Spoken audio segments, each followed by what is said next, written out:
Pero siendo muy joven, yo dije, ya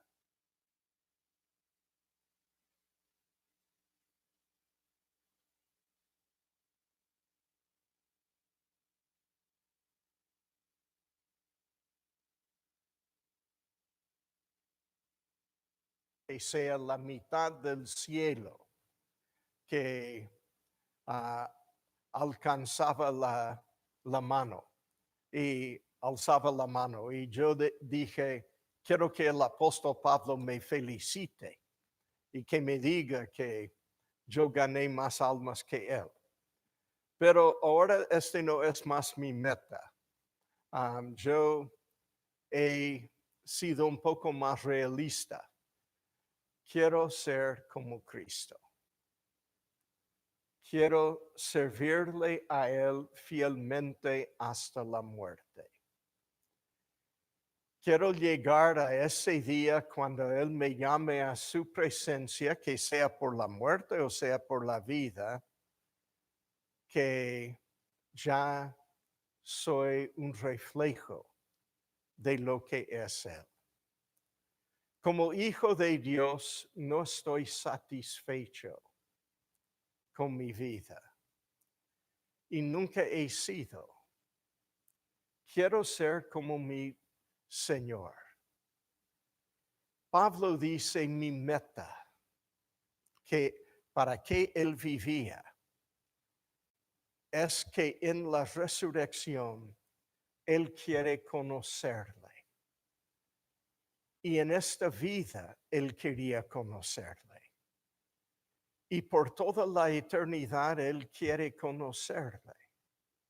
Esta era la oración de nuestro Señor, lo que llamamos su oración sacerdotal, que cuando él oró en Juan 17, versículo 3, él dice, y esta es la vida eterna, que te conozcan a ti, el único Dios verdadero, y a Jesucristo, a quien has enviado.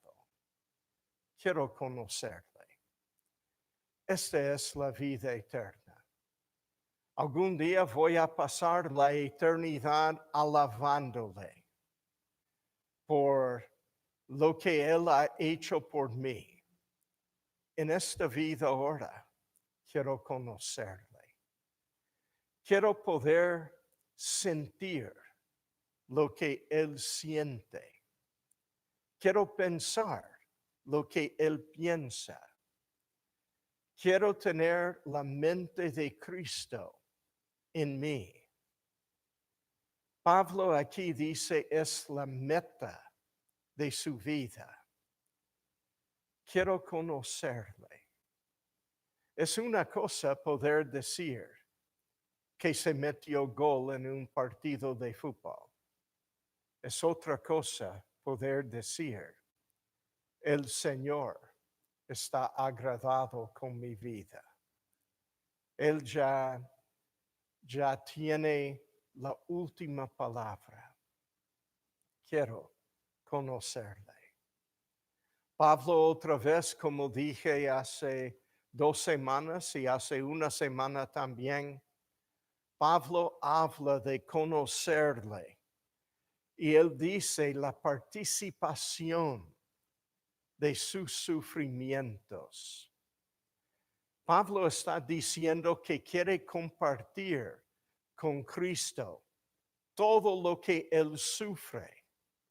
Y no en tiempo pasado, no todo lo que Cristo sufrió, porque lo que Él sufrió en la cruz era para pagar por nuestros pecados y era terrible este sufrimiento. Pablo quiere sufrir hoy lo que otro sufre. Él dice, alguien es débil y no soy débil yo. ¿Alguien sufre y no sufro yo? Él decía que lo que más le era problema era dormir de noche con todo el peso de las iglesias sobre su corazón. Hermanos, nadie que no ha pedido sufrir lo que Cristo sufre puede entender cómo de noche un hermano andando mal en la iglesia me deja sin dormir de noche. Me preocupa las vidas de cada uno de ustedes y de los que no están. Me preocupa todavía los hermanos Guayaquí, los hermanos guaraní, los hermanos paraguayos, los hermanos que fueron salvos conmigo en México, en las iglesias. Me preocupa de noche que hay un joven que vino aquí, pasó meses, fue salvo aquí con nosotros y volvió a México y anda mal en el Señor. Me preocupa, me pesa. No puedo dormir a veces de noche. Pablo dice, quiero tener este conocimiento, quiero conocerle. Aún en lo que Cristo sufre. La palabra aquí que él usa es koinonia, que normalmente en nuestra Biblia es traducida comunión o confraternidad. Hay una confraternidad que nosotros podemos compartir con Cristo, donde cada uno de nosotros sufre lo que Cristo sufre hoy. No, yo no digo de ir y clavarte a una cruz, hermanos. Yo hablo de sufrir por lo que algunos hermanos están sufriendo. Alguien anda mal de salud. Me preocupa. Cuando hay cirugía de un hermano en la iglesia, me preocupa. Y Pablo dice, este es lo que estaba en su corazón. El padecimiento que sufre Cristo hoy, él quería sufrir. Y aún en su muerte, dice, siendo conforme a su muerte, sabiendo que también, hermanos, Cristo nos llama a hacer con nuestras vidas algo importante, algo que valga la pena. Tu vida ahora, realmente, ¿en qué consiste?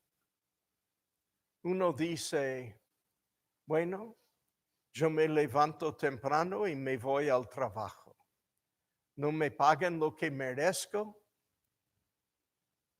pero ya estoy haciendo algo y salgo tarde de mi trabajo, voy a la casa, como y me echo en la cama.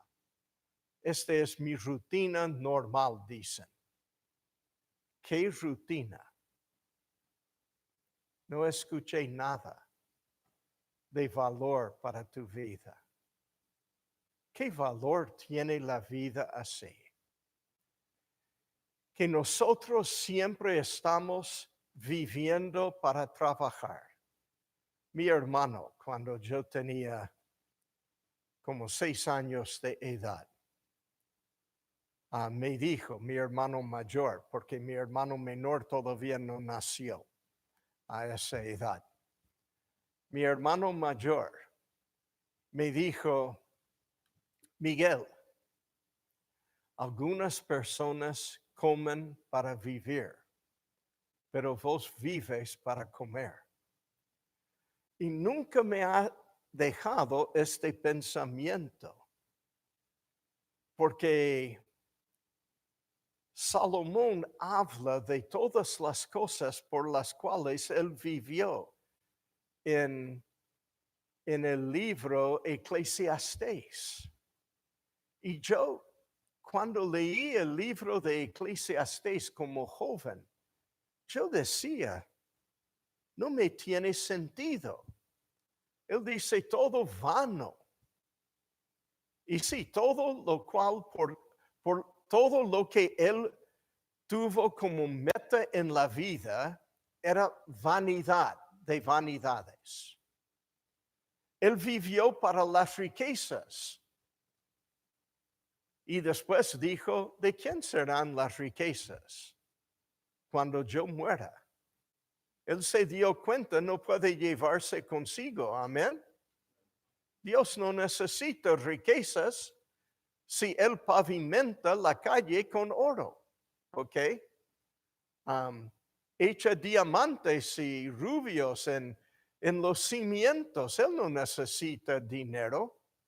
Así que él dijo, serán después, quizá, de algún loco.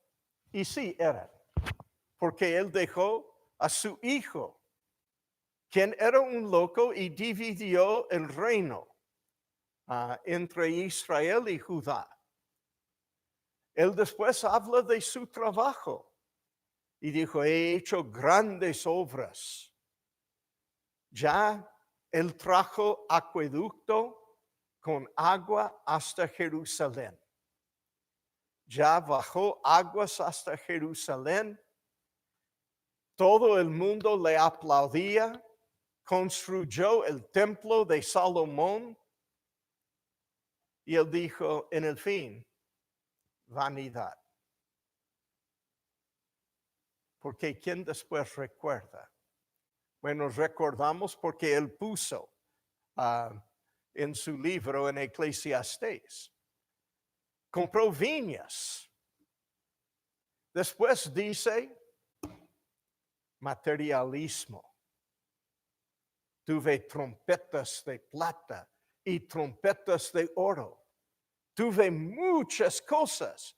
Tenía siervos, tantos siervos, que él no pudo ni un día poner sus propios pantalones. Alguien tenía que venir a servirle. Y él dijo, vanidad de vanidades. Porque el materialismo tampoco se puede llevar contigo. Él dijo, placeres, hedonismo, epicurismo. Ya quiero vivir para placeres. ¿Para qué sufrir? Así que tuvo más que 1,000 mujeres. Ustedes saben, si él tuvo 3 mujeres cada noche, no pudo llegar a todas las mujeres en un año. Él tenía mujeres a lo mejor a quien nunca llegó, pero eran sus mujeres, placeres. No, vanidad de vanidades. Porque en el fin él concluyó, cumplir con lo que Dios dice es la única cosa que no es en vano. Quiero conocerle. Quiero conocer el poder de su resurrección. Quiero conocer la coinonía de sus padecimientos. Quiero conocerle aún en su muerte. ¿Para qué vale tu vida? El día que tú mueres, vas a escribir Eclesiastés 2, que yo viví para vanidad, yo viví para mí mismo y no para Cristo, que en mi muerte ya al último respiro yo dije, lástima que yo no servía a Dios. Tiempo de pensar. Tiempo de poner prioridad en la vida. Tenéis una sola vida. No tenéis dos oportunidades para vivir. Y después el juicio. El tribunal de Cristo para el creyente. Vas a decir, Señor, yo viví para todas las cosas, para el trabajo, para el dinero, para placeres, para tener todo lo que uno puede tener, las riquezas, pero no viví para ti. Hermanos, tenemos que decidir para quién vivamos. Pablo decidió, él dijo, aún ser conforme a su muerte. Cristo no tuvo que mirar la vida y decir, ya perdí la vida. No, él se sacrificó su vida. No perdió su vida. Algunos seguramente te van a decir que eres un loco. ¿Qué importa? No importa nada. Me decían, sos un loco. Vas a ir a la selva con indios desnudos, los guayaquí. Vas a vivir entre ellos. Quizá, ellos te matan y te comen porque eran caníbales en aquel entonces. Vas a llevar a tu hija, que tenía una sola hija según ellos, pero ya había otra en el horno cuando salimos, y nació entre los guayaquí mi segunda hija. Hermanos, yo les pongo el ejemplo. ¿Quién hizo mejor? ¿El que no fue o el que fue? Porque a pesar que me dijeron, si viven aún tus hijos, van a ser como monos. Van a colgarse de los árboles y no van a saber nada. No creo que mis hijos sean ignorantes. No. Uno tiene que poner antes que los placeres, antes de cualquier cosa. Quiero conocerle y quiero que mi vida cuente para algo. Cuando él dijo prosigo a la meta, él usó dioko en griego, una palabra que quiere decir perseguir algo. Él quería perseguir, quería huir hacia algo, no de algo, que es el significado básico de esta palabra. Tiene en mente un jugador que cuando otros están huyendo del enemigo allí en los juegos, corre hacia los enemigos. Prosigo a la meta. Segunda Timoteo, Pablo dice en capítulo 3, Segunda Timoteo 3. Pablo nos amonesta de seguir adelante con estas palabras. También debes saber esto. A mí me gusta ir por el libro de 2 Timoteo y notar cuántas veces él dice debes. Es un deber. No es una cosa liviana. No es una cosa que yo pueda decir, está bien si queréis. No, debes saber esto. ¿Qué es lo que hay que saber? Porque mucha gente vive como no hay nada necesariamente que hay que aprender, que hay que saber. Muchos piensan que sabiendo cómo ser salvo es el fin de todo. Pero Pablo dice, también debes saber esto, que en los postreros días vendrán tiempos peligrosos. Nunca he vivido en días como hoy. Yo recuerdo cuando todos los árabes atacaron a Israel en lo que se llama la guerra de 6 días o la guerra de Yom Kippur en Israel. Y yo decía, Israel va a salir de esto, porque Dios está con ellos. Y si Dios con nosotros, ¿quién contra nosotros? Hoy en día, yo veo más antisemitismo que antes. Es terrible. Antes de morir mi mamá a los 90 años de edad, mi mamá me dijo, Miguel, yo temo mucho por ti.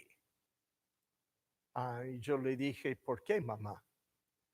Y ella me dijo, porque hay tantos antisemitas ahora que nunca en mi vida he visto ni con Adolfo Hitler. Tantos que son antisemitas. Y hoy en día se oye de ellos a menudo. Dicen que son supremistas y todo esto. Y quieren matar a todos los que no son como ellos. Hermanos, es terrible. Y yo soy bien conocido. En el internet no me avergüenzo de decir que soy bautista y que soy judío bautista. Así que hay un blanco aquí que los terroristas tienen para mí. No me escondo. Y hay tantos hoy, aún estando en El Salvador. Un pastor salvadoreño, voy a decir pastor, pero ¿qué clase de pastor? ¿Ok? Escribió en su página web y los hermanos me mostraron por el libro que yo escribí, Si yo hablase. Y él dijo, ya quiero matar a este Miguel McCubbins, y si yo le veo, le voy a matar. Y yo dije, Pastor Mara Salvatrucha, ¿ok?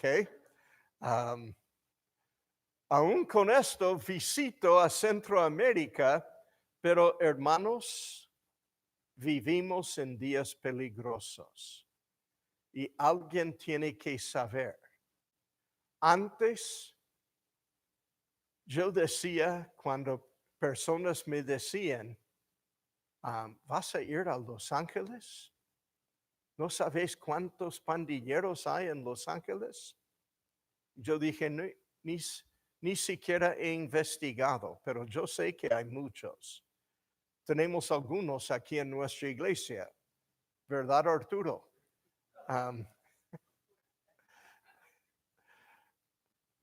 Viejos pandilleros, digo, antiguos, pero no más. Pero ya venimos a la palabra de Dios y tenemos que decir, hermanos, si Dios con nosotros, ¿quién contra nosotros? Pablo arriesgó la vida. Y uno puede decir, no quiero arriesgar la vida. Yo conozco una familia que salió de Los Ángeles.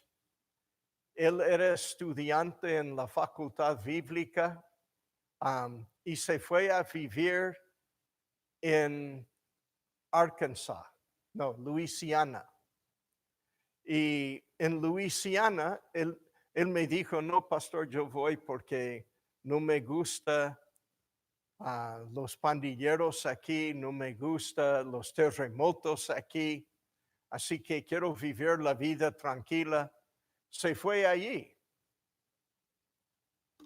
Su hija se embarazó de un pandillero y después llegó el huracán y destruyó su casa, pero su casa no fue destruida por terremoto, él me dijo. Sí, gracias a Dios. Fue destruida por huracán. Ustedes saben, hermanos, hay peligros en donde sea que vivamos. Hay peligros. Pero más peligros hay hoy. Nuestro país está casi en una revolución. Y quién sabe quién va a ganar. Pero yo sé una cosa. Mi Señor piensa que yo debo quedarme fiel a Él, venga lo que venga. Son días peligrosos. Ya hoy en día hay muchos que quieren destruir a las iglesias bautistas, independientes, fundamentalistas como la nuestra. Tienen meta ellos de destruir a las iglesias. Pero hermanos, el que nos llamó es fiel y debemos cumplir con Él en lo que Él dice. Porque habrá hombres amadores de sí mismos, avaros, vanagloriosos, soberbios, blasfemos, desobedientes a los padres, ingratos, impíos, sin afecto natural, implacables, calumniadores, intemperantes, crueles, aborrecedores de lo bueno, traidores, impetuosos, infatuados, amadores de los deleites más que de Dios. Wow. ¿Escuchaste la lista aquí de lo que Pablo dice que representa estos días que serán los postreros días, los últimos días? Echatos es en griego. Los últimos días. Los últimos días se van a conocer porque los hombres serán amadores de sí mismos. Hoy en día alguien mata a una persona y el psicólogo va a la corte y dice, no es su culpa, él no ama a sí mismo. Él hermanos, ama demasiado a sí mismo. Por eso él mató a alguien. Porque alguien le molestó. Y él piensa que tiene derecho de no tener que escuchar a alguien que le molesta. Hermanos, si un castigo de Jehová me viene en la calle y me quiere hablar de su doctrina, yo le hablo de lo que la Biblia dice. No tengo que matarle. ¿Me entienden? Aunque no estoy nada de acuerdo con él. Yo le hablo y le hago carne molida de él. ¿Ok? Porque le dejo ya todo diciendo que él no conoce nada de lo que dice la Biblia.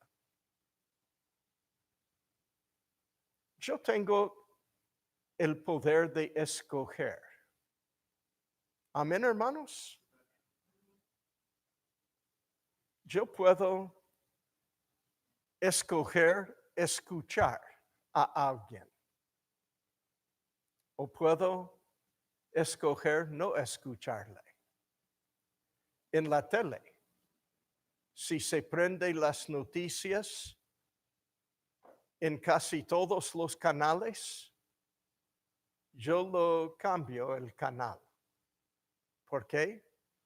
Porque los noticieros son malos.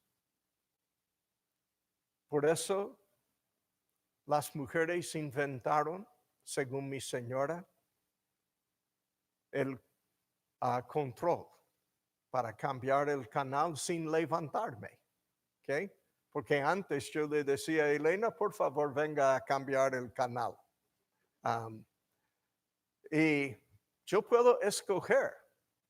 No tengo que escuchar. Nadie me fuerza. Amén, hermanos.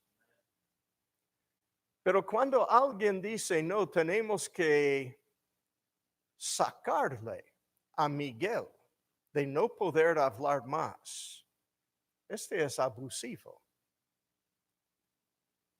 Ellos dicen que su derecho es eliminarme. Este es diferente. Mi derecho es no escucharle. Si no quiero escucharle en la tele, cambio de canales. En la calle, alguien que me viene y es un loco, yo puedo decir hasta luego. No necesito escucharte. Él tiene derecho de hablar, pero yo tengo derecho de no oír. Amén, hermanos. Pero no tengo derecho de hacerle mal a él. Esta es la razón por que vivimos en días peligrosos. Muchos hoy en día piensan que el derecho de hablar es limitado a decir lo que yo quiero escuchar. No. Él puede hablar toda la cosa que él quiere. Yo tengo derecho de salir y no escucharle. Vivimos en días peligrosos, donde nuestra libertad quizá venga a acabarse. Y tenemos que saber que mientras que estamos prosiguiendo a la meta, hay muchos que están estorbando. Y muchos que quieren prohibirnos llegar a la meta. Son de estos que habla Pablo, amadores de sí mismo.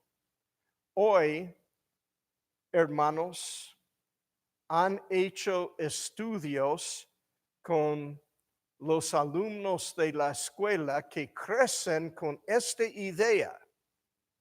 ¿Ok? Pueden jugar béisbol y los dos equipos tienen trofeo. Nadie pierde más. Bueno, tenían que estar en mi equipo, así siempre pierden, ¿ok? ¿Me entienden? Hermanos, ¿qué clase de cosas estamos enseñando a los niños? Si siempre tienen un trofeo de participación nomás, no importa que el otro equipo ganó 100-0, ellos tienen el mismo trofeo que el otro equipo, amadores de sí mismo. Y lo que han descubierto es que no importa en el trabajo, llegan al trabajo y el patrón dice, hiciste mal, y ellos lloran y quieren matar al patrón, porque no están acostumbrados a nada, a perderse en nada. Tendrán, dice Pablo en 2 Timoteo 3:5, apariencia de piedad, pero negarán la eficacia de ella. A estos evita. Tenemos que evitarles. Mientras que queremos ir adelante a la meta, tenemos que evitar a los que nos quieren llevar por otro camino para cambiarnos la dirección en que vamos. Porque de estos son los que se meten en las casas y llevan cautivas a las mujercillas cargadas de pecados, arrastradas por diversas concupiscencias.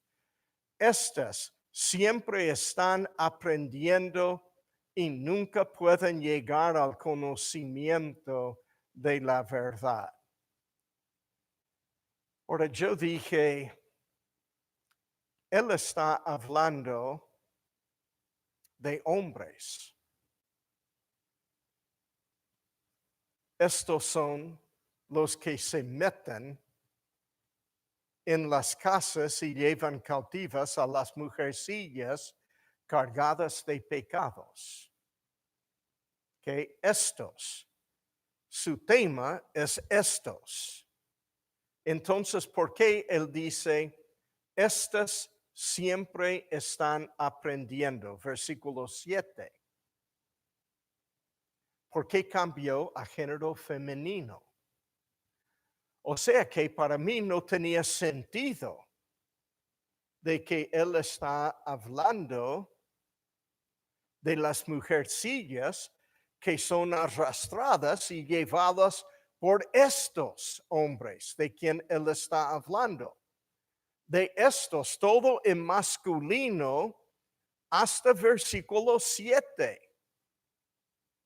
Género masculino. Entonces yo dije, Señor, no entiendo. Y el Señor me reprendió por no entender, ¿no? No. Dice Santiago, si uno pide sabiduría a Dios, Dios no le va a reprender. ¿Ok?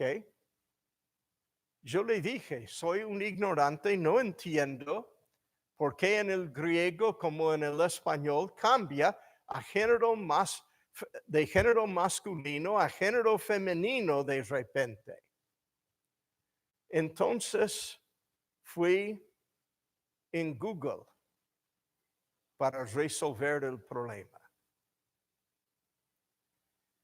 Y yo puse exactamente en griego lo que dice en el griego en este versículo. Y wow, ahí me contestó la pregunta. Cuando puse en griego, por supuesto, decía 2 Timoteo 3:6, pero también decía otra cosa. Los oráculos de Delfos, que hay una cueva en la Grecia.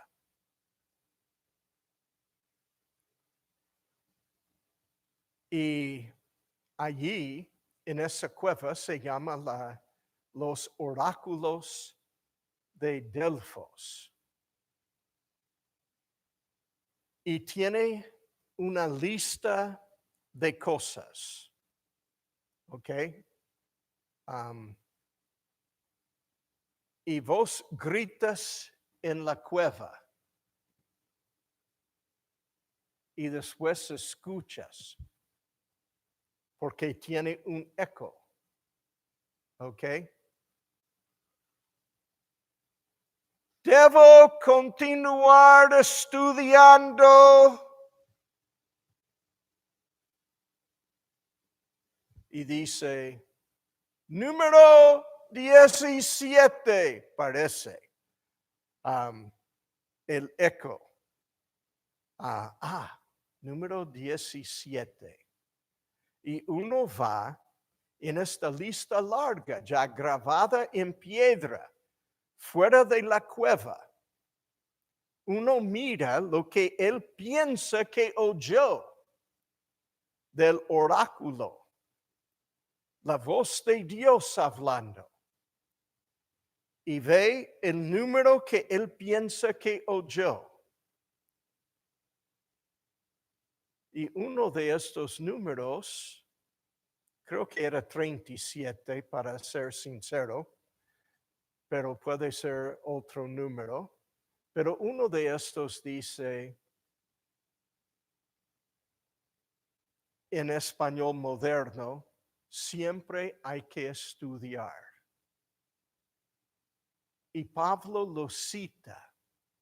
Y como es respuesta, está en género femenino. Él dice, ellos están preguntando si deben continuar estudiando. Y estos siempre están aprendiendo. Y después él añade, no de los oráculos, pero nunca llegan a la verdad.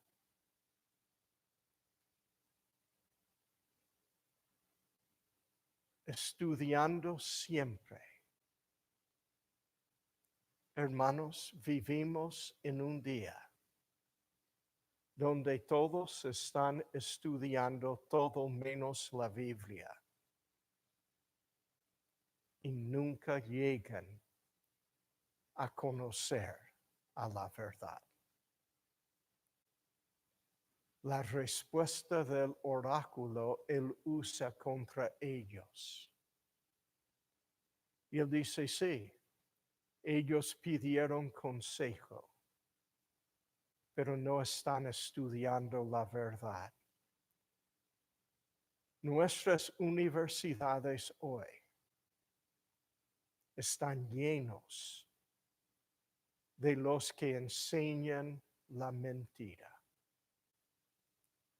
Siempre están aprendiendo y nunca llegan a conocer a la verdad. Padre, ayúdanos en los días peligrosos en que vivimos de continuar adelante, ya corriendo hacia la meta. Queremos conocerte, Padre, y a tu Hijo Jesucristo. Queremos sufrir lo que Él sufre. Y en los días en que vivimos hay muchos obstáculos. Ayúdanos, Padre, a mantener los ojos puestos en Cristo, el autor y consumador de la fe, hasta que Él venga para llevarnos al cielo. Porque oramos en su nombre. Amén. Muy bien, Elena.